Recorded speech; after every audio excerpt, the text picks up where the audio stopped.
They say betrayal hurts the most when it comes from the person you trust with your life. I never thought that sentence would one day describe me. I was infected by the same man who once stood before me, holding my hands, looking me in the eyes and saying, "I do." That was the moment I thought I was safe. The moment I thought love would be my shield. But instead, those two words became the beginning of my greatest battle. Today, I'm not just a wife. I'm not just a mother. I'm not just a partner. I'm also a silent fighter, carrying within me a virus, a betrayal, and a story too heavy for most to imagine. But the battles I fight within me, they never stop. Some days I wake up, and I wonder if it would just be easier to walk away. Not because of the virus alone, but because of the heavy, suffocating stigma that shadows me everywhere I go. And yet, I'm still here. This is not just my story. It is the story of thousands of women whose battles are hidden behind smiles, whose scars are buried beneath silence. I was 24 when I met him. His name doesn't matter because in many ways he could be any man. Charming, confident, the kind of man who knew exactly how to command a room. When we first met, I was not looking for love. I was building my career, trying to carve my own place in the world. But he had a way of making me feel seen, like I wasn't just another face in the crowd. Our first date was simple. Coffee, laughter, the kind of conversations that stretched late into the night. He asked questions no one else bothered to ask, like what my childhood dreams were, what scared me the most, and where I saw myself in 10 years. I remember thinking, this man, he really listens. Soon we became inseparable. He would walk me home, call me first thing in the morning, text me good night without fail. His love felt overwhelming, intoxicating, and in my naive heart, safe. When he proposed, it wasn't extravagant. Just the two of us on a rainy evening, with a ring so modest it almost felt like a secret between us. But his words, they pierced straight into my heart. "You're my forever. No matter what comes, I'll be there." And when we stood at the altar months later, surrounded by friends and family, those words turned into vows. He looked at me and with conviction said, "I do." I believed him, with everything in me. The first year of our marriage was blissful. We were young, in love, and ambitious. We moved into a small apartment, decorated it with secondhand furniture, and made big plans for the future. But soon I began to notice small cracks. He started coming home late. At first, he blamed work. Then it was drinks with the guys. I brushed it off. After all, wasn't marriage about trust? Then came the nights when he would silence his phone or step outside to take calls. When I asked who it was, his answers were vague. Just a colleague. I wanted to believe him. Love makes you blind, they say. And I was blind, desperately clinging to the image of the man I thought I married. My friends whispered. One even told me she saw him with another woman once. I laughed it off, told her she was mistaken, because to admit it was true would mean my whole world was built on a lie. So I stayed silent, pretending not to see what was right before me. But silence does not protect you. Silence is its own kind of betrayal. Months later, I began to feel different. First, it was fatigue. I blamed it on stress. Then came the fevers, the unexplained weight loss, the endless nights of sweating through my sheets. I went to the doctor, expecting it to be nothing more than exhaustion. But when the tests came back, the look on his face said it all. He cleared his throat, shifted uncomfortably, and finally whispered the words that would shatter my world. "You've tested positive for HIV." The room spun. My hands trembled. My ears rang with disbelief. "How?" I whispered, and then the truth unfolded. The doctor's words clung to the air, suffocating me. HIV positive. My mind froze, and my lips went numb. The world outside the window seemed to move on as if nothing had changed. But inside me, everything shattered. My first instinct was denial. I wasn't the type. I wasn't reckless. I was married. I had been faithful. How could this be my reality? The doctor spoke again, softer this time, like he was handling fragile glass. "We'll run further tests to confirm your viral load. But I need you to understand what this means." My throat tightened. I shook my head violently, gripping the edge of the chair like it was the only thing keeping me from collapsing. No, you're wrong. This isn't possible. There's been a mistake. But deep down, a chilling thought took root. If not me, then who? If not from the life I lived, then from whom had it come? That night, when I got home, I sat across from him at the dinner table. My hands trembled as I picked at my food, and he noticed. "What's wrong with you?" he asked, annoyed rather than concerned. I wanted to scream at him, to throw my plate across the room, to demand the truth. Instead, I whispered, "I went to the doctor today." His fork froze halfway to his mouth. He didn't ask why. He didn't ask what the doctor said. His silence was the loudest confession. My heart pounded. "They said, I'm HIV positive." For a moment, he didn't move. His jaw tightened, his eyes flickered, and then, like a coward, he dropped his fork and leaned back in his chair. "You probably had it before we met," he said coldly. The knife twisted deeper. I wanted to laugh at the absurdity, to cry at the cruelty. Before we met, I had been tested. Before we met, I had been clean. He knew it. I knew it. But in that moment, instead of an apology, instead of remorse, he chose blame.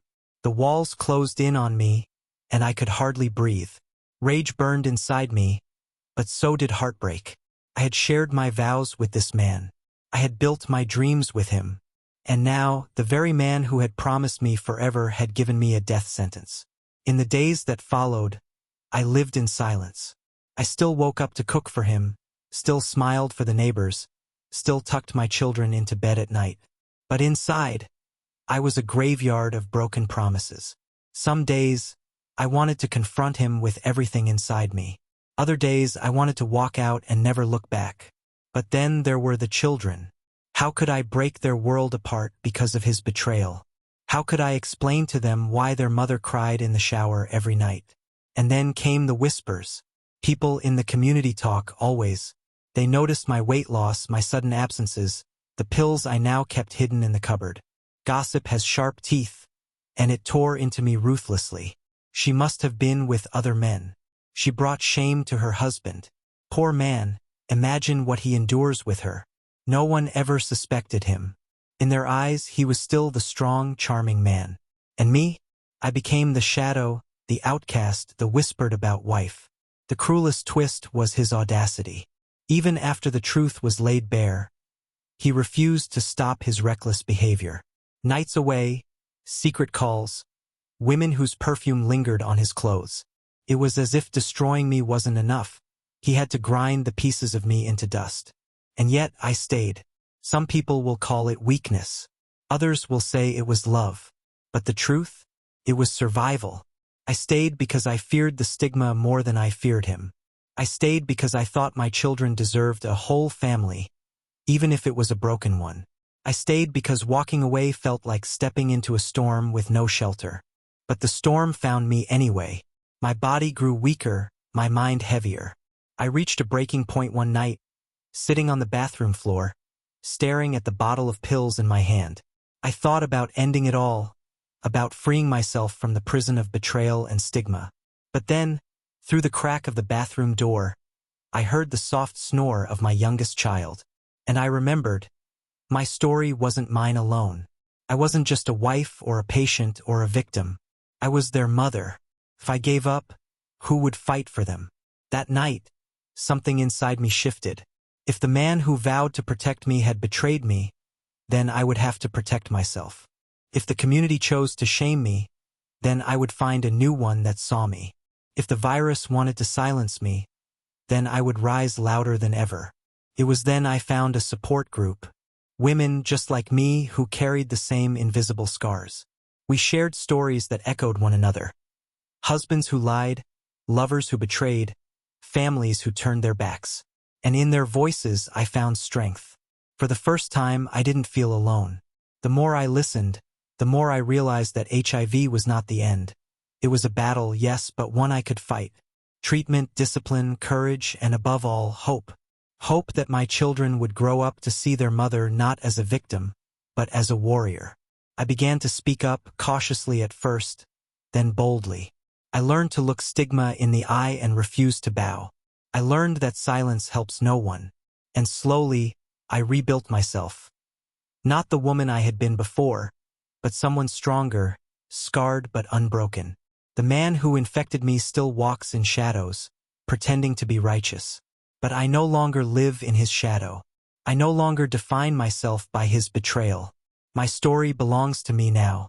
And if you take anything from my journey, let it be this. Behind every diagnosis is not just a virus, but a human being who deserves dignity, care, and love. I am more than what he gave me. I am more than what they whisper. I am still here, and I am still fighting. When I finally found my voice and the courage to step out of silence, the balance of power in our home began to shift. I wasn't the same broken woman he had once easily dismissed. I started attending support meetings, and I built a quiet but steady network of people who knew the truth and stood by me. For years, he carried himself with arrogance, living recklessly and pretending nothing could touch him. He ignored the doctors, dismissed the warnings, and clung to the false comfort that denial brings. But denial doesn't heal. Denial doesn't protect. Denial is a slow poison. The years wore on him, though he tried to hide it. His body grew weaker, his temper shorter. He lashed out more often, sometimes in anger, sometimes in fear. And then, the inevitable happened. His health began to crumble in ways even he couldn't deny. By then, the women he entertained had long vanished, unwilling to stand by him when reality came crashing down. The friends who once admired his charm kept their distance. The man who infected me, the one who had sworn to love me, was left to face the truth he had tried so hard to bury. I cared for him at first out of duty more than love. The children still saw him as their father, and I couldn't let them watch him waste away without dignity. But there was a day I looked at him lying weak on the hospital bed, and I realized something that set me free. His betrayal no longer held me hostage. His actions had scarred me, but they hadn't destroyed me. He died as he had lived in those final years, proud on the surface, but haunted beneath. For him, the truth came too late. For me, the truth became a weapon of survival. I chose to live. I chose to fight. I chose to tell my story so that others trapped in silence would know they weren't alone. Because this battle is not only about the virus. It's about dignity. It's about breaking free from the chains of betrayal and stigma. And it's about proving every single day that no matter how heavy the scars, they don't define the rest of your life. I'm still here, stronger, louder, and totally free. If this story moved you, let it be more than just a moment. Let it be a reminder that every hidden truth has a voice worth hearing. Share this video, subscribe for more real stories, and together, let's keep shining light where silence once lived.